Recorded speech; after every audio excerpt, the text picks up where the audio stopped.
finding a friend. The next morning, it was quieter than usual at the breakfast table. Only the sound of silverware and chewing interrupted the awkward silence.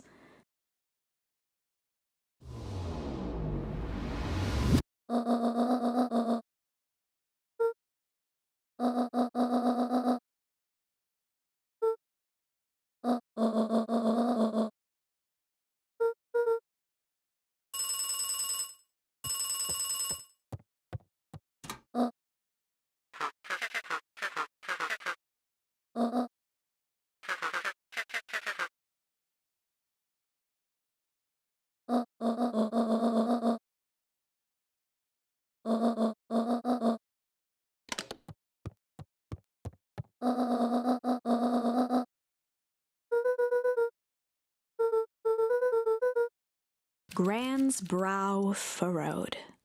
She let out a long sigh. Her voice was quiet and even.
A faint electronic sound floated in the air.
A pit formed in Luca's stomach.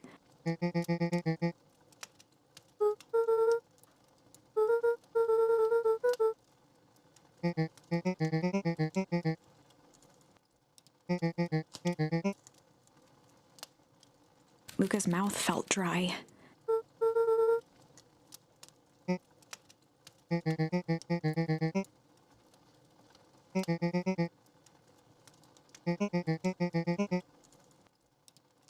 Luca could feel his heart beating in his throat.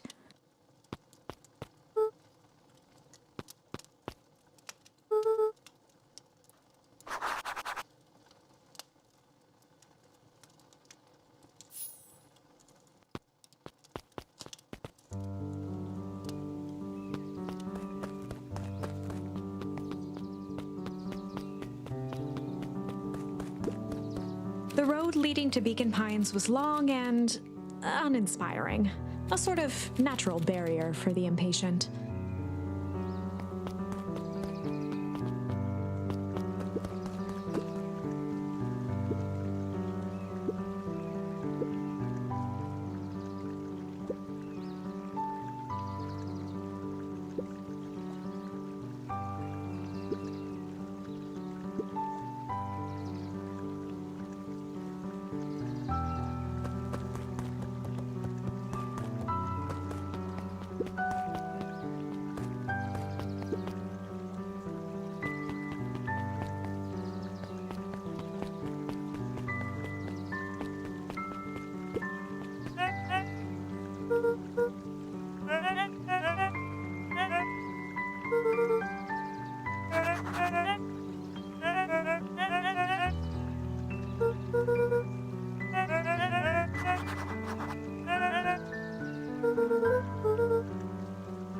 looked up from the clipboard excitedly.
We all know Beacon Pines is a great town.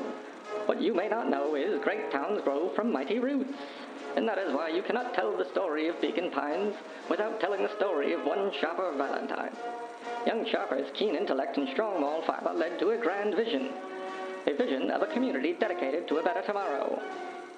In his own words, A better tomorrow is within our grasp, but it requires a singular mind to harness it. Lucky for us, he decided to grow that vision here, in Beacon Pine.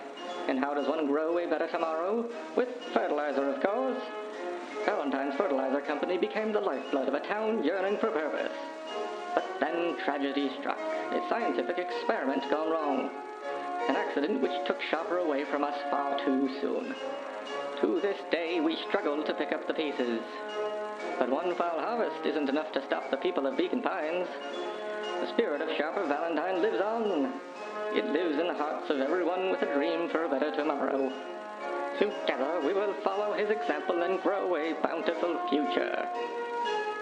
Paid for by the Valentine family and the Valentine Fertilizer Capital Revenue Fund.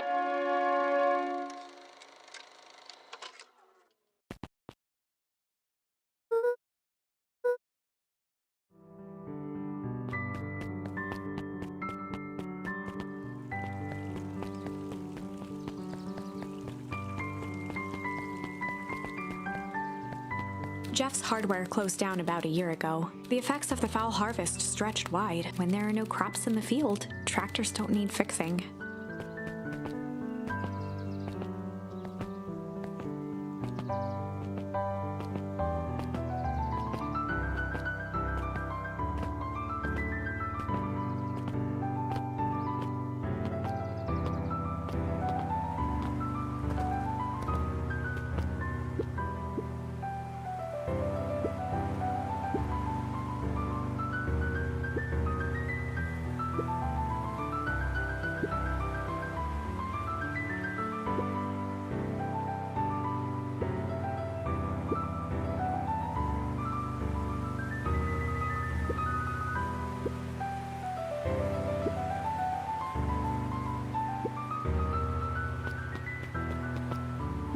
Luca peeked up at the beehive.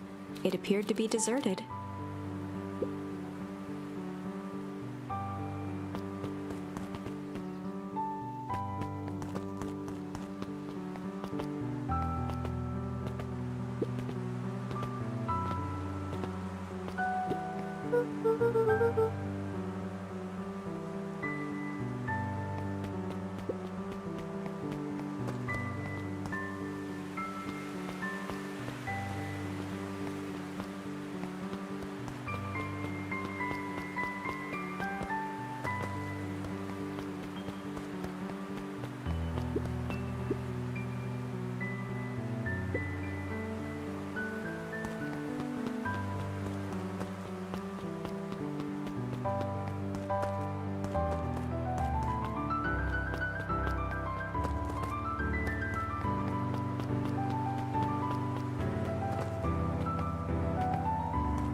also volunteered at the library during the summers. He wasn't very social, so he'd dedicate each summer to becoming an expert in a single subject, making him a reliable source of very particular knowledge. If you were to ask Kato something he didn't know, he'd escape into the dusty old bookshelves and return with just the right thing. Kato was lost in his reading. Luca crooked his neck to see the title, Introduction to Melitology.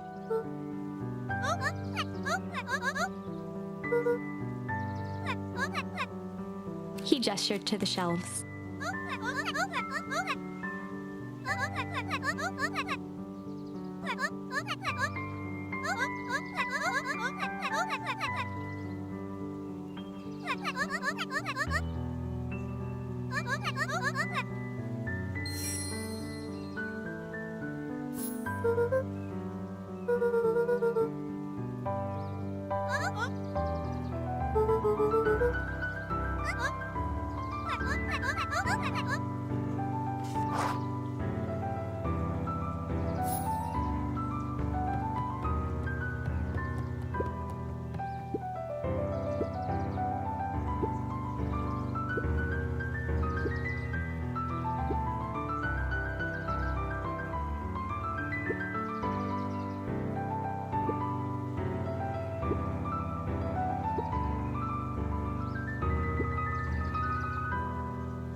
Mycological phosphorescence.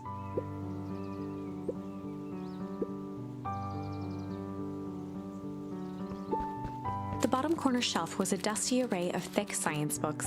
Only one binding was clean enough to read: Cellular Biology and the Chemistry of Mitosis.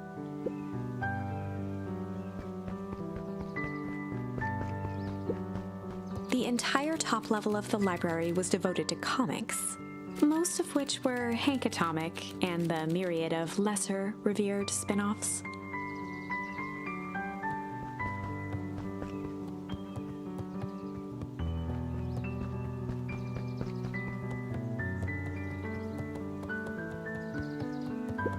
There were rarely any actual new editions. Simply a variety of existing content rotated into the front display each week.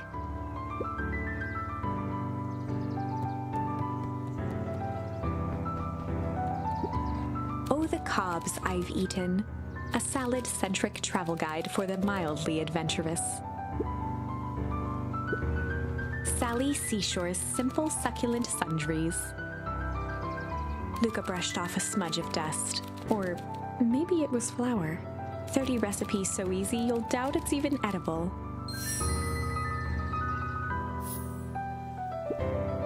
A peek behind the curtain. The methods and ruminations of Patrick C. Montesquieu, one of the greatest acting minds of our time, by Patrick C. Montesquieu.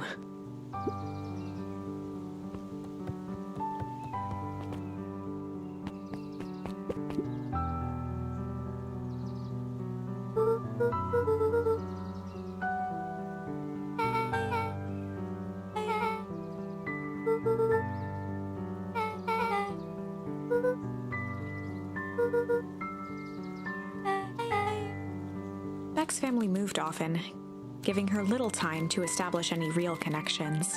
She would tell you she prefers it that way.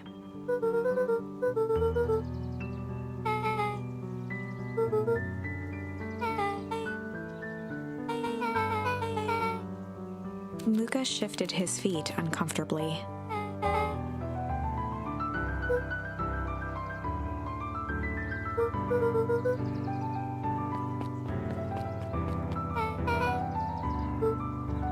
Beck pulled a coin from her pocket.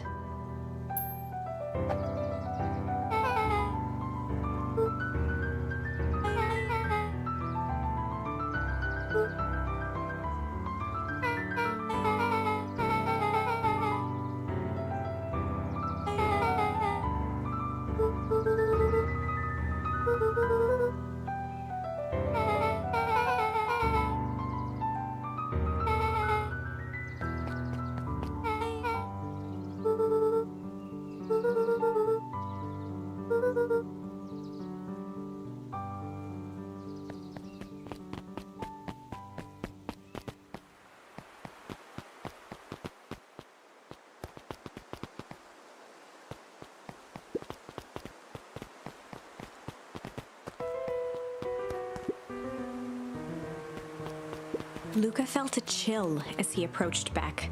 Her eyes were locked on the strange green liquid. The nearby grass was coated in a fine layer of frost.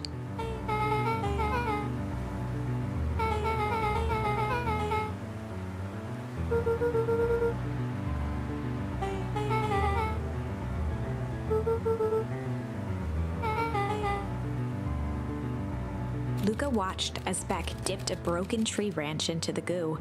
Beck's eyes widened as flowers grew from the dead wood. First small buds, which quickly bloomed into vibrant petals. As quickly as they had grown, the flowers began to shrivel and turn gray. Beck dropped the stick with a grunt of disgust.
Iggy took a step towards Luca, his sneer lit by the glowing puddle. Beck could see tears welling in Luca's eyes, his fists clenched. Some things about Beacon Pines were very different from the city, but a bully from a hayseed town is really no different from a city bully. Beck took a deep breath and thought.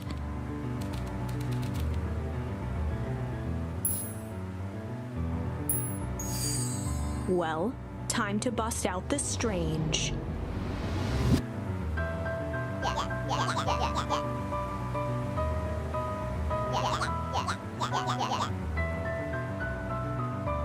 Beck stared in silence, the only sign of life being the twitch of an eye.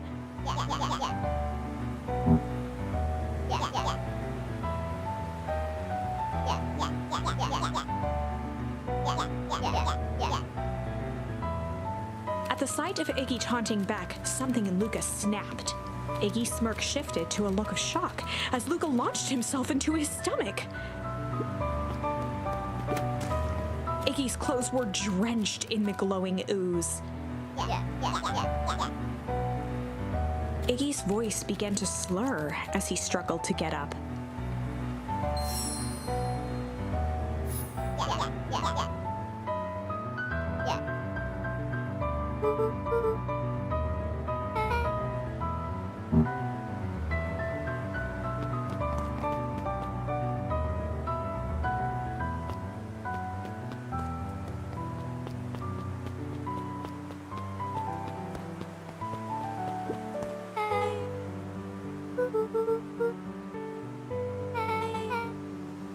The person at the warehouse, this strange ooze and what it did to Iggy.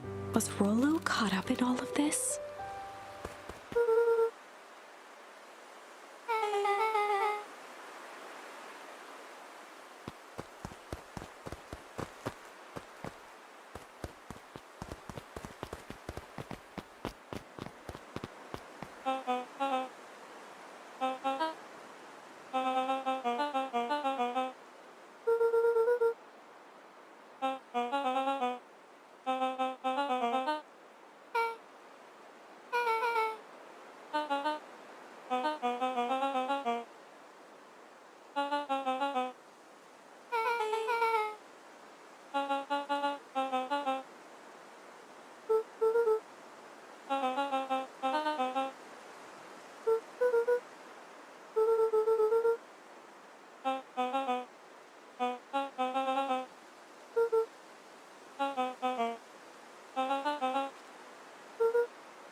Beck glanced toward Luca.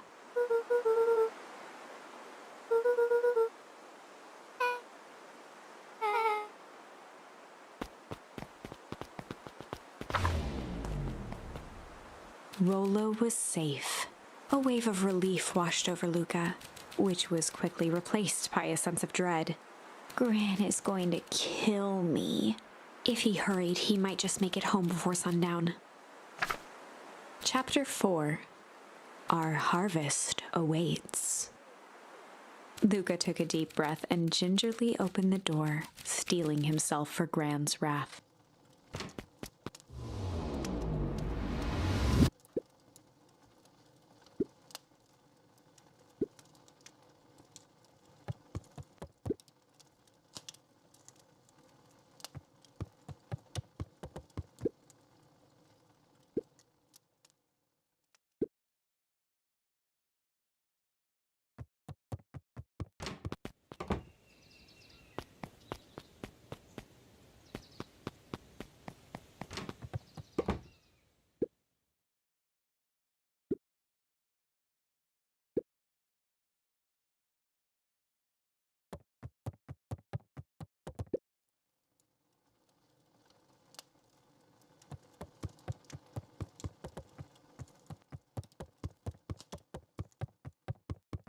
Luca was alone. The house was empty.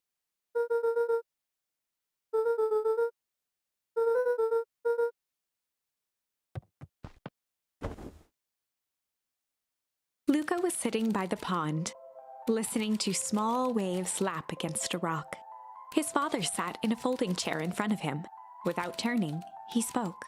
"Why don't you grab me some nice bait?" "Sure thing, Dad." Luca hopped over to the tackle box and popped open the lid. Inside was a rolling, buzzing mass. "We're fishing with bees?" Luca's father gave a warm chuckle. "Well, you catch more fish with bees than honey. Pick us out a good one." Luca closed his eyes and plucked out a bee. He could feel its wings struggle between his finger and thumb. Holding it at arm's length, he hurried over. His father deftly baited the hook and examined his work. "Interesting choice." With a practiced flick of the wrist, the line buzzed in a graceful arc. The water accepted it without a splash or ripple. The wrong choice, but I respect it. The pond began to freeze over. Sometimes we gotta make the wrong choice before we can make it right. Pallid ice propagated across the still surface with an alarming speed. Luca scrambled back as the ground beneath him turned cold. "Dad, I don't understand." "Sorry, kiddo. Understanding isn't always part of the deal." The relentless ice shot through the fishing line toward his father. "Dad, look out!" His father casually wound the reel. "None of it's your fault, you know. Never was." "Dad, we have to go!" Luca grabbed his father's shoulders, trying to pull him away. "Please, you have to run!" The ice crackled as it spread across his father's hands. "That's the thing about fishing, Luca." His chest began to crystallize. "You toss your hook in, and you never know what you're gonna pull out." A shock of searing cold ran up Luca's arms. He gave one last desperate tug. The chair tipped backwards in a single frozen mass. Luca tried to stop the momentum, but it was too late. He watched the icy form of his father slam into the hard ground, shattering into 1,000 pieces that crowded around his feet. "Dad, I don't understand. What does all this mean?" The gentle rustle of leaves was the only reply.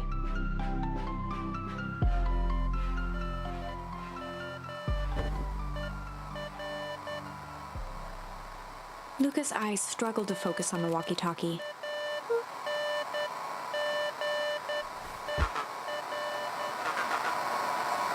Faintly, he could hear Rollo amongst the noise.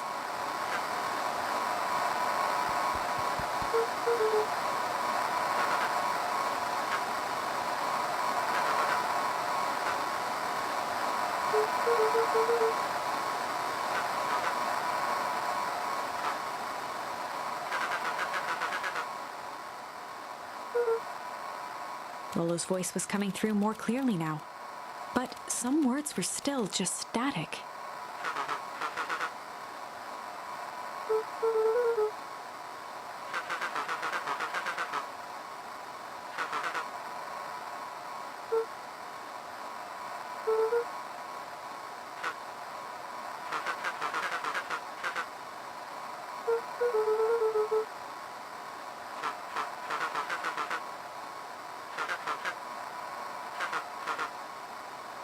The signal went silent.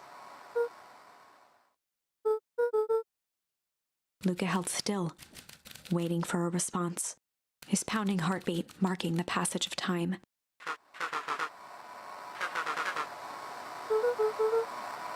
Lolo's voice began to fade.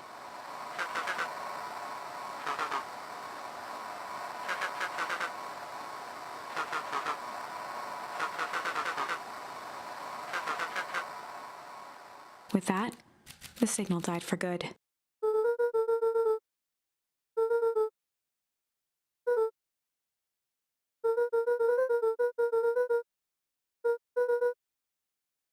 Luca grabbed the walkie-talkie and sprinted to the treehouse.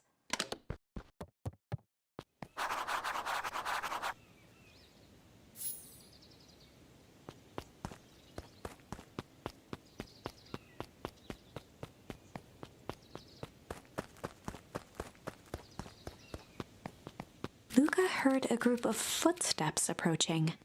He dashed behind the bushes to avoid being spotted.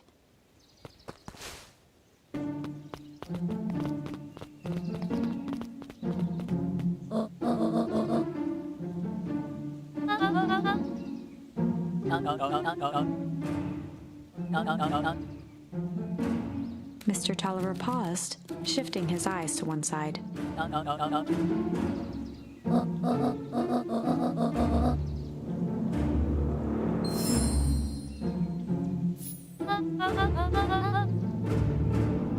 Mr. Tolliver took one long, quiet breath.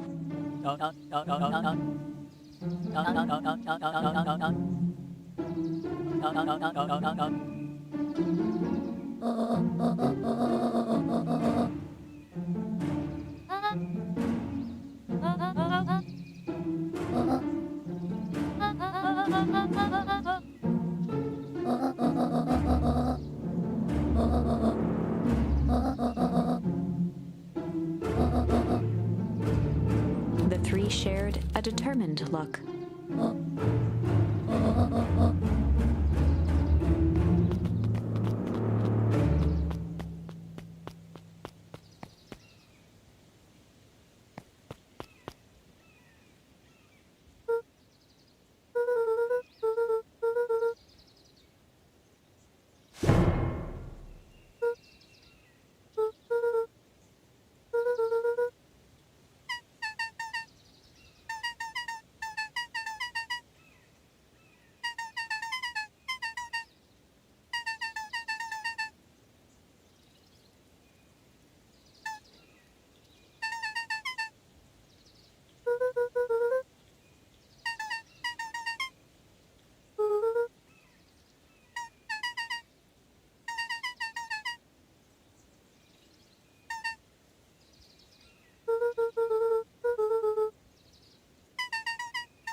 The two boys shared a mischievous grin.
Luca could only see a cloaked shape behind the rocket.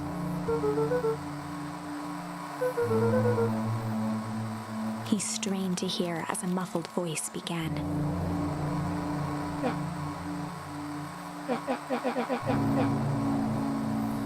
Fear gripped Luca's throat.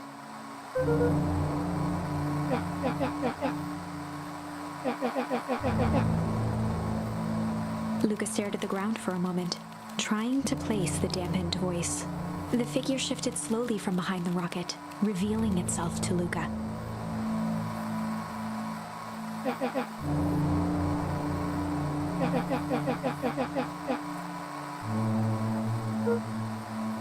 Luca reached over empathetically. Iggy's tone jolted to dejected anger. Luca slumped to the ground, overwhelmed by guilt.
Iggy slumped to his knees.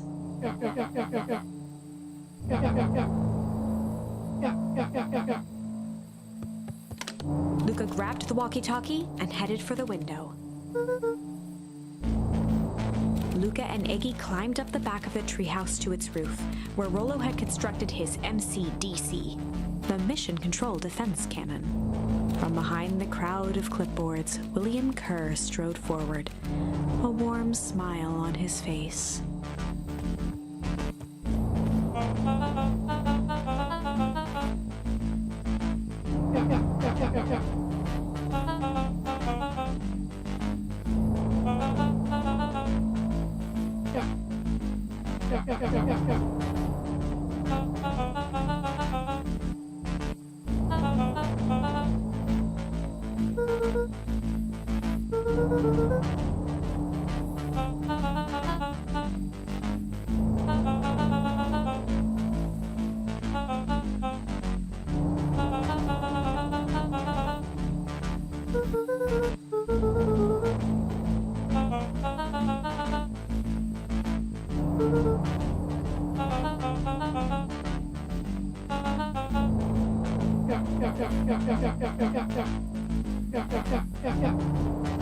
Kerr's smile faltered.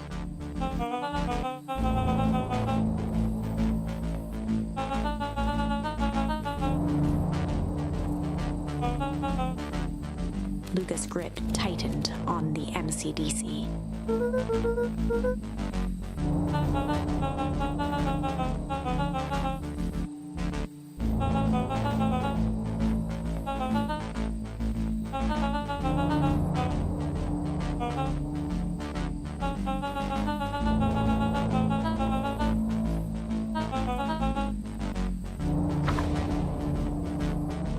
Luca's mind raced. He was caught in a trap. What do you do when there's no hope? Iggy wiped his cheeks with a sleeve. What are you gonna do, Luca?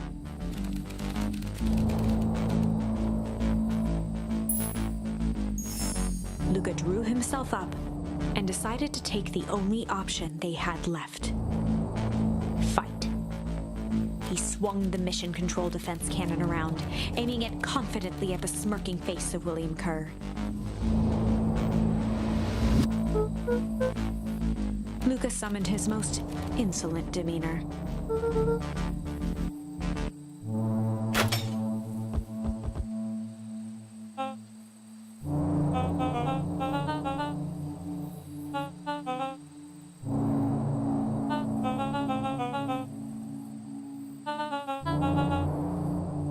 Kerr turned his back on the two boys. With a nonchalant wave of the hand, he made his exit. As the clipboards began to slowly advance on the treehouse, Luca looked to Iggy with resignation in his eyes. The end. That escalated quickly. Maybe discretion was the better part of valor here. Let's put a pin in this for now.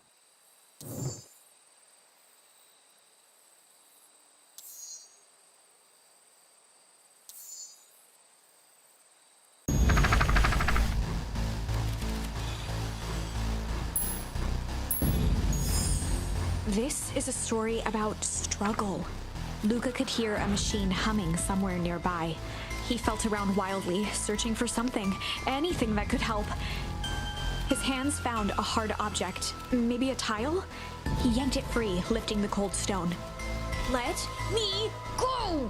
Luca swung the tile as hard as he could at the shape that still held fast to his leg. He heard the crack of glass as the stone hit the assailant's mask. With a muffled yelp, the hand let go. Luca was free and scrambled to the door. He never looked back once on the long run home. Chapter 3.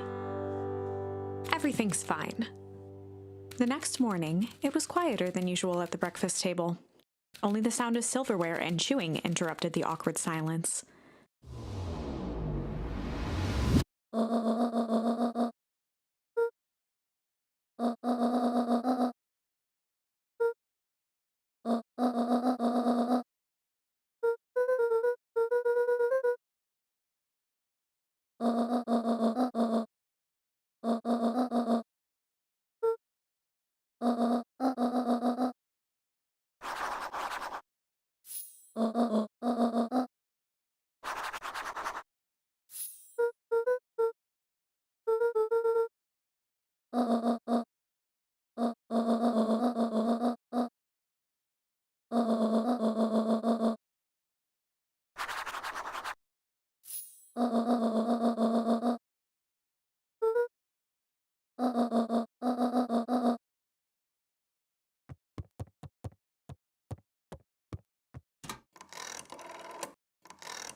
checked the soles of his sandals.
She leaned forward and pinched Luca's cheek.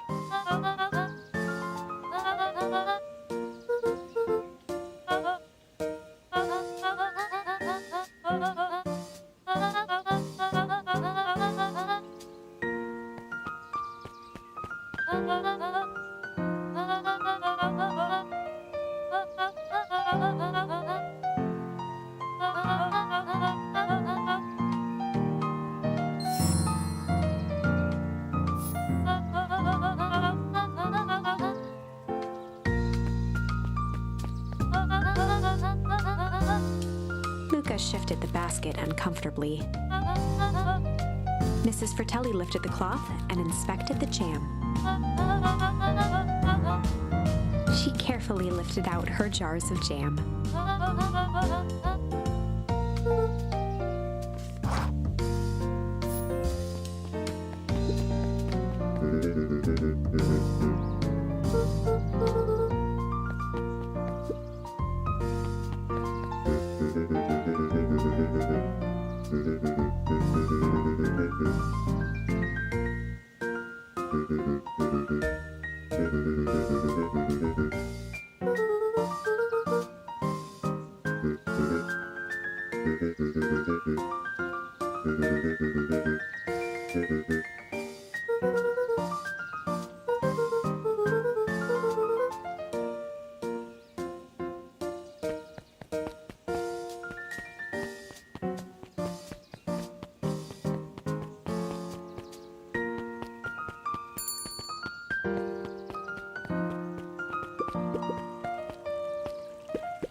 Eris Valentine, oldest of Sharper Valentine's children, and heir to the Valentine fortune, had a way of making questions seem like demands.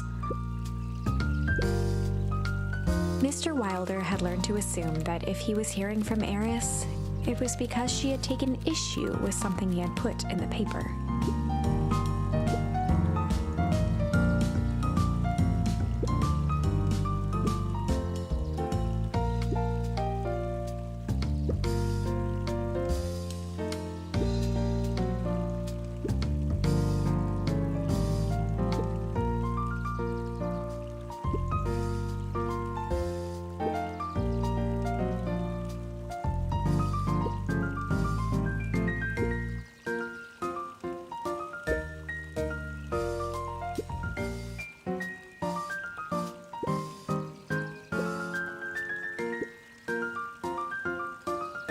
Mr. Wilder averted his gaze and began to polish his monocle.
At his counter, Hiram Tolliver was meticulously shining apples.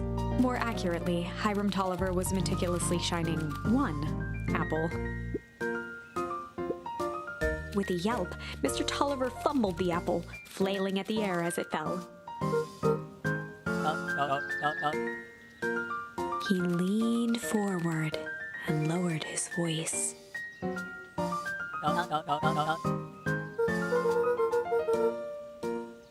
He leaned in a bit further.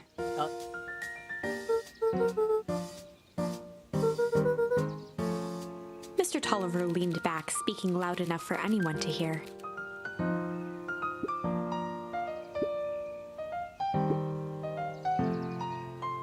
He reached forward and snapped up the jars of jam, giving Luca a little wink.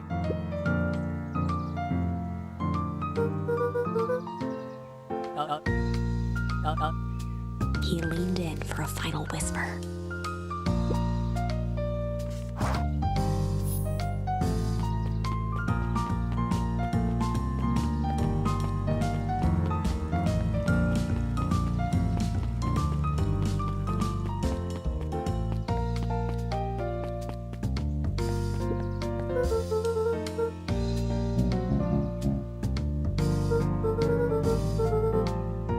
Mr. Nuncreed eyed Luca for a moment, then nodded in agreement.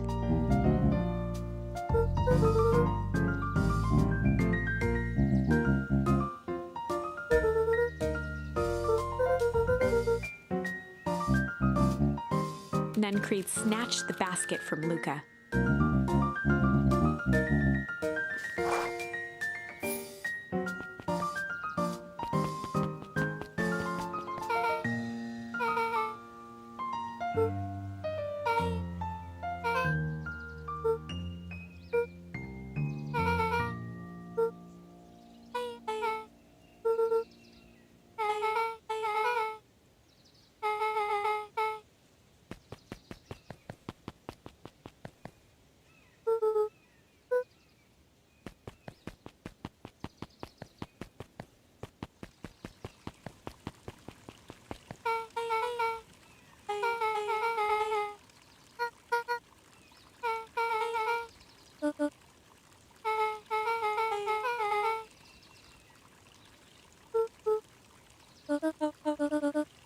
Beck locked eyes with Luca. The look on her face was equal parts expectant and desperate.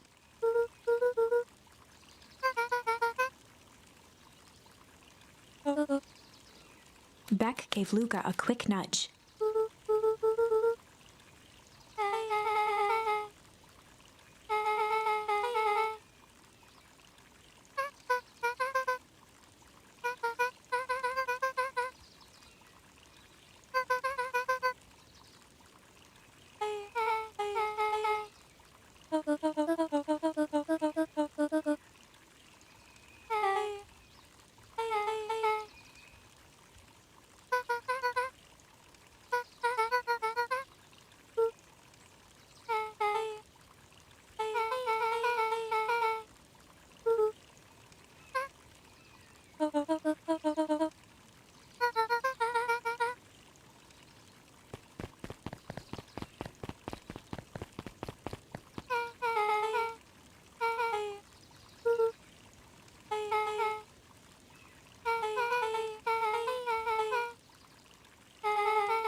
Luca looked up at the satellite dish. Rollo nearly killed himself putting that up into the tree. While it didn't turn the radio into an interstellar communicator, as he'd hoped, It did at least boost the signal enough to overhear truckers one town over.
Jeff dug through his pockets for a bit.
Beck took a long breath, then gave a firm nod. Chapter 4. Dinner with the Moodwills. Ilona Moodwill was worried about change. A gardener at heart, she understood the necessity of change, relied on it even. But there was a difference between the controlled world of her plants and this cluttered cottage in a strange town. Almost done. Nellie was a blur of activity, digging through boxes. Sorry, love, couldn't find the dishes. We'll have to make do with paper plates. Dinner went by without much conversation. As she watched Beck and Luca finish up their pizza, Ilona let herself relax into the chair. The things she cared about were still here. Nellie finally had the job of her dreams. Beck was beginning to take root. Ilona's task was simply to tend to them.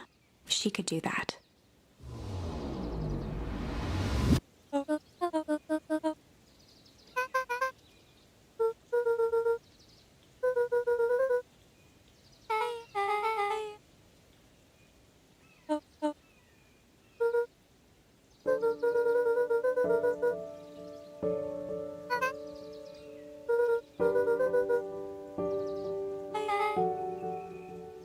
Luca's eyes were fixed to his plate, pushing a chunk of pineapple around with his finger. Nellie was the one who eventually broke the silence.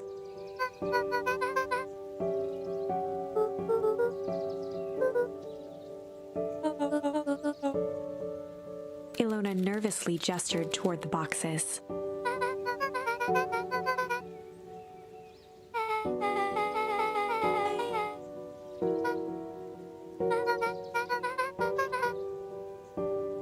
Luca wiped his face with his sleeve.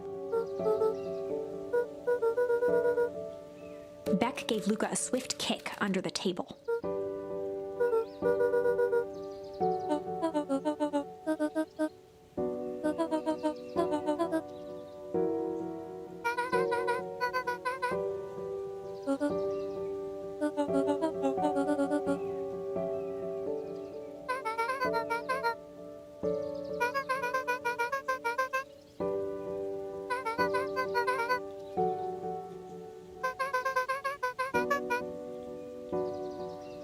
Luca glanced over to Beck.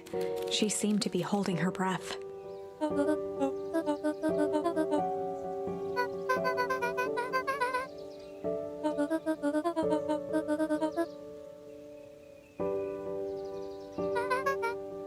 Beck slammed her fist into the table, perhaps harder than she intended.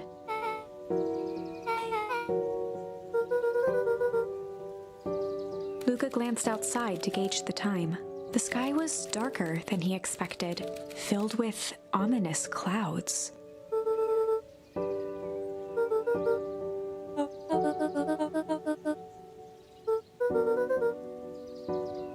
Luca wiped his mouth one last time with his napkin and started to get up.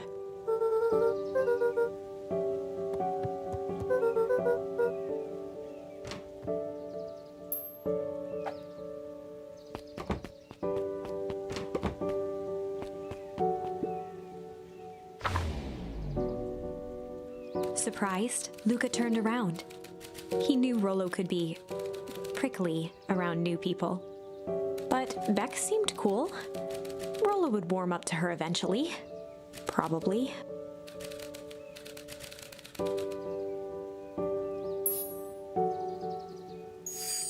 Luca began to respond, but the sky answered for him as the clouds above began to rumble with ominous thunder.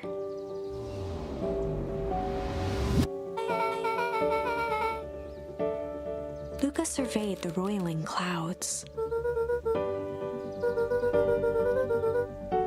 At that moment, the heavens opened up, unleashing torrential rain.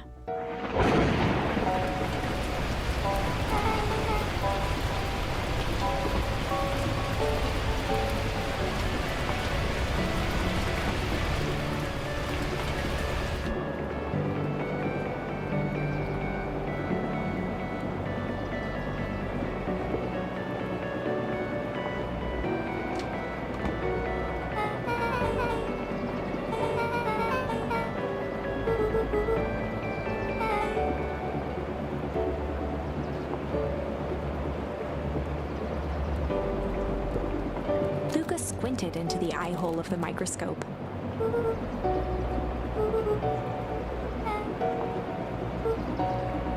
Luca adjusted the slide with his fingers to get a better look.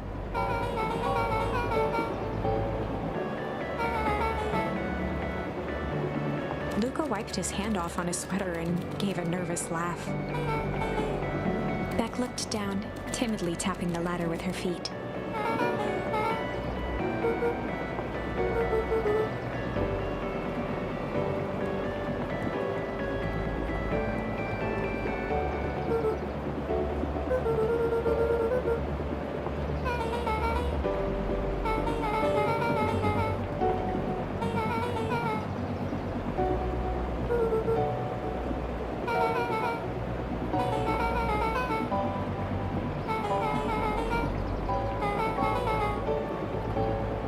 Luca flicked at one of the toggles.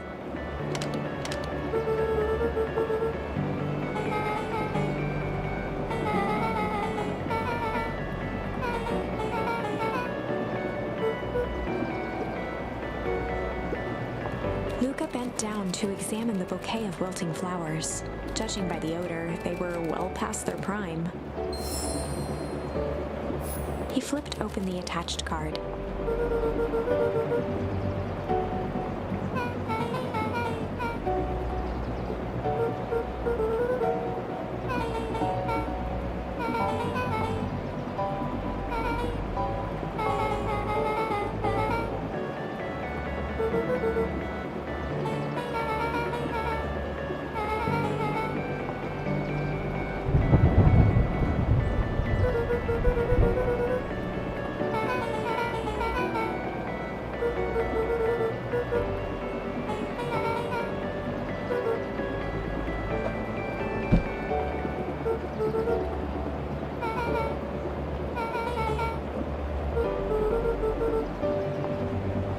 Beck took a moment to watch the rivulets of water running down the window.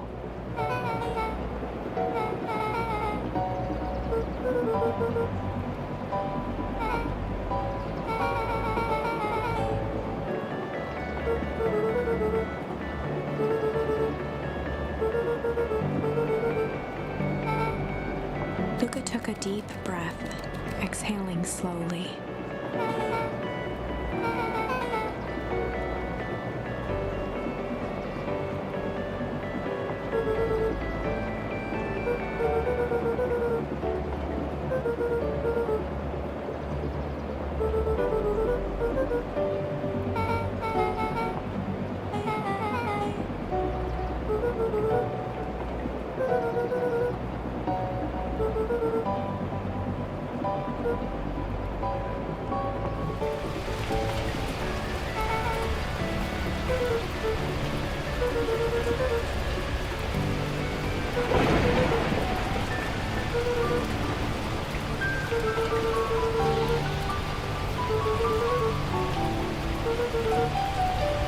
Luca let out a feral scream that echoed into the night.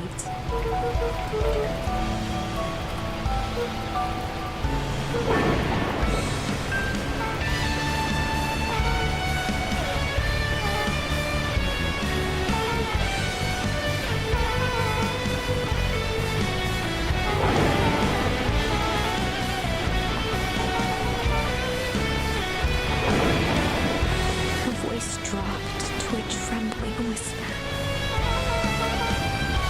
Beck brushed off her shirt and straightened up.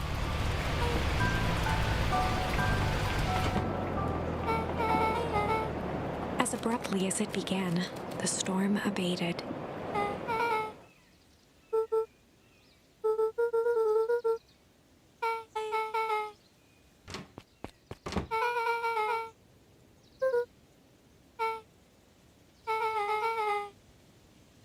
Beck gave Luca a light thump on the arm before heading in. Chapter 5. Friendly Feud. The air was heavy with the hard rain's residue, the smell of wet things. Despite his dreary surroundings, Luca felt at peace. He'd never shared those details about his dad with anyone, not even Rollo. But it's not like this changed anything. Rollo was still his best friend. Adding Beck to the group would help balance things out. Everything's better in threes. This is what Luca told himself as he headed to the treehouse.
ever heard him speak in this stiff yet gentle tone a few times, and it always meant one thing.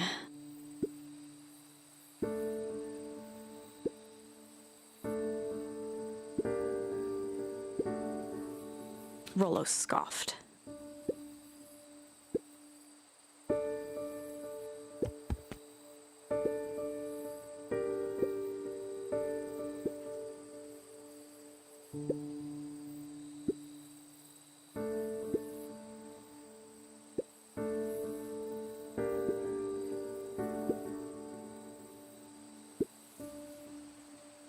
Lucas stumbled on his words, knowing he'd said too much.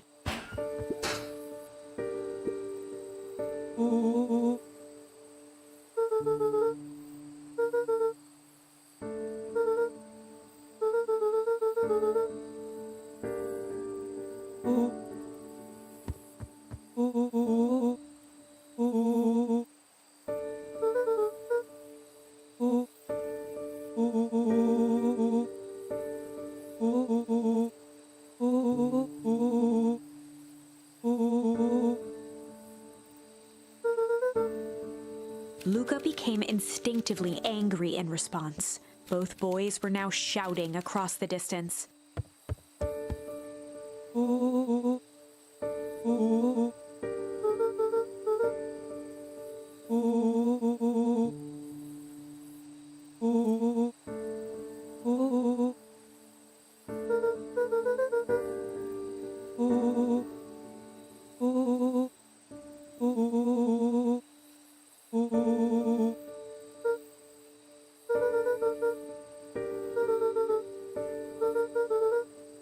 Rollo's tone changed to a calm, yet more intense anger.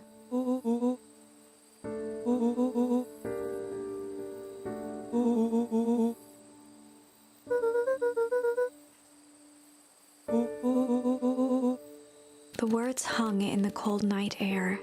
Rollo's stomach dropped, knowing he'd crossed a line, but it was too late.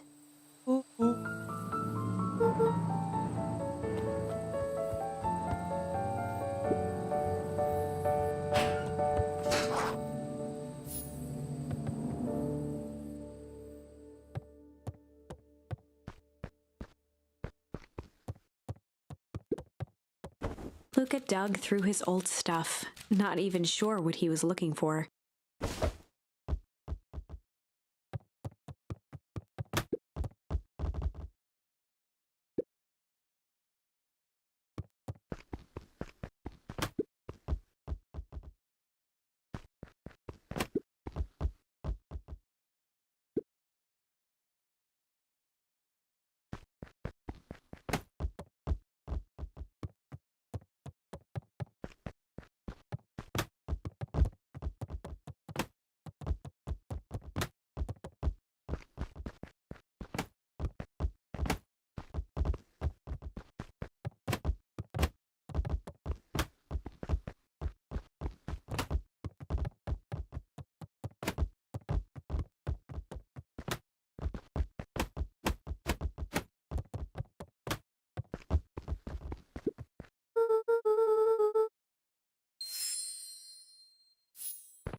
Gran cooed gently from the hallway.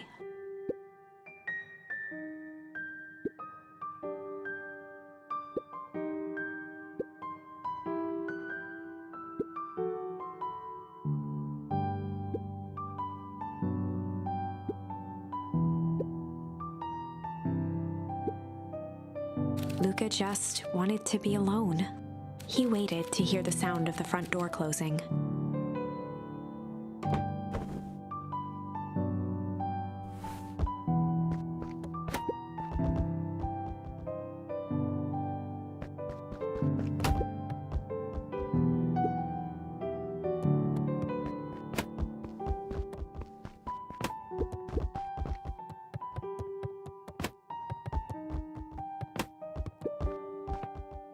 Luca dozed off again.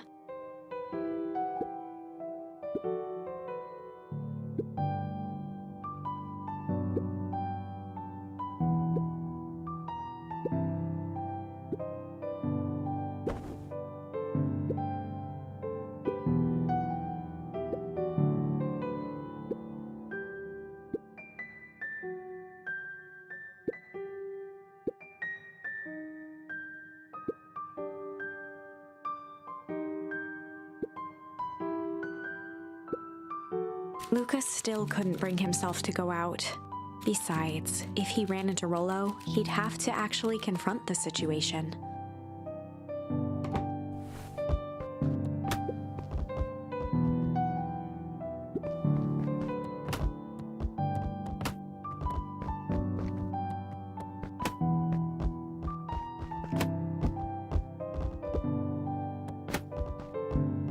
The Adventures of Hank Atomic. Luca carefully opened the cover and began to read. Rollo had received it for his birthday. A special hardcover edition with behind-the-scenes commentary and bonus art. Rollo cherished it, but asked that Luca keep it at his house. Luca wasn't sure if it was because Rollo didn't trust himself with it, didn't trust his sister around it, or just wanted an excuse to come hang out at Luca's more often. Whatever the reason, Luca didn't mind. But it had stayed right there where Rollo had stashed it ever since. Now, at the foot of his bed, Luca lost himself in the pages. He'd read it all before, but at this moment, it somehow felt sentimental. He was well into issue number 5 when he heard soft footsteps from the hallway.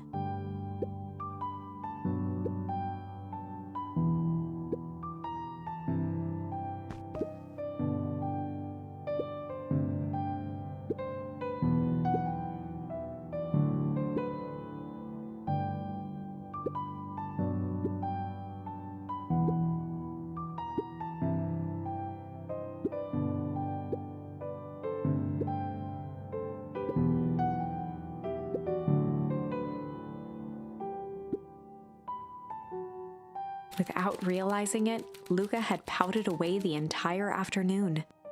He once again felt the weight of it all and allowed his weary eyes to close. Luca stood in a vast black expanse. He looked up at his father standing beside him. Walt was working a straw at the bottom of a fountain glass, trying to collect the last bits of milkshake. "Dad, where are we?" Taking a final loud gurgling sip, his father peered up from the glass. He jangled the straw playfully with a warm smile, then lifted the empty glass as if to point into the darkness. "The source?" Luca's eyes followed his father's gesture. In an instant, he was sitting in front of a blazing campfire. Across from him sat a large figure in a yellow hazmat suit. The figure's voice was a scratchy echo. "Well, if it isn't the man of the hour, make yourself comfortable." Luca held his shivering hands over the flame to warm himself. "It doesn't work that way here." Their yellow-gloved hand pointed to the base of the flame. "It's a cold flame, see?" Luca peered at the base of the fire. It wasn't wood that was burning. It was Beacon Pines itself. Tiny buildings, freezing and crumbling as they were consumed by flame. Luca could see small shadows moving in the burning city. People. Luca leapt to his feet. "We've got to help them!" The figure gave a dismissive wave of their hand.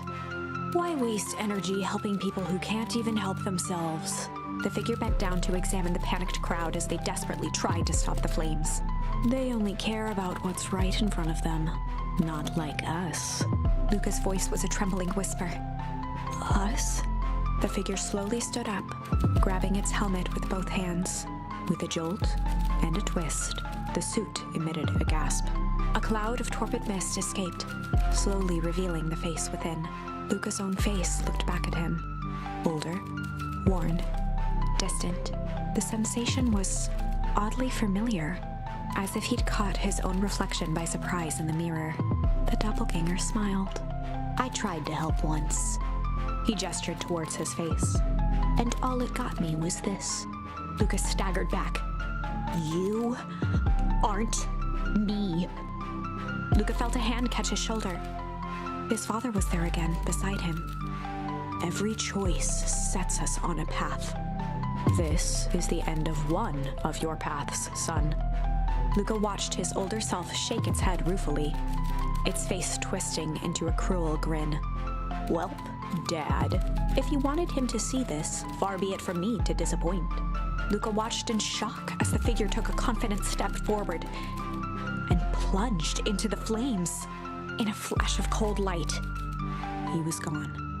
"What does all of this mean?" Luca felt a reassuring squeeze on his shoulder. Just remember, why we choose matters just as much as what we choose. Luca woke up to see a hazy figure at the foot of his bed, silhouetted in the morning sun.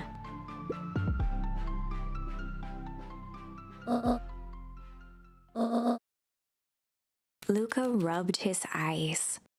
The kind, concerned face of his gran came into focus.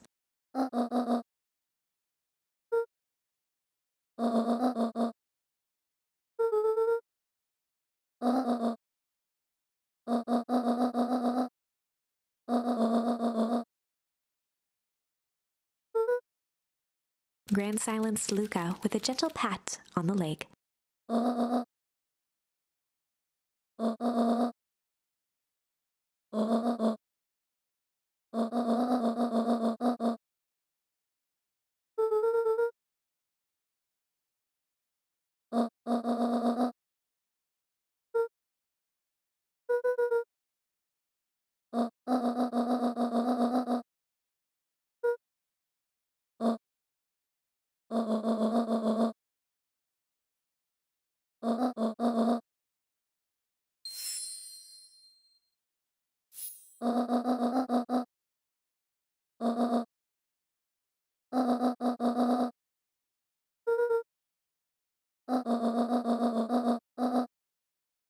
Luca gave a reluctant nod.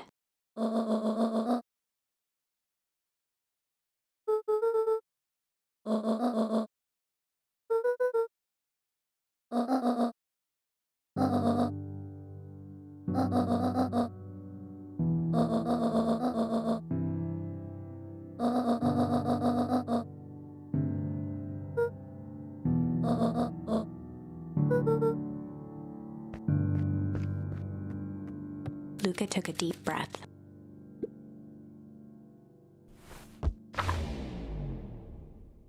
Chapter 6.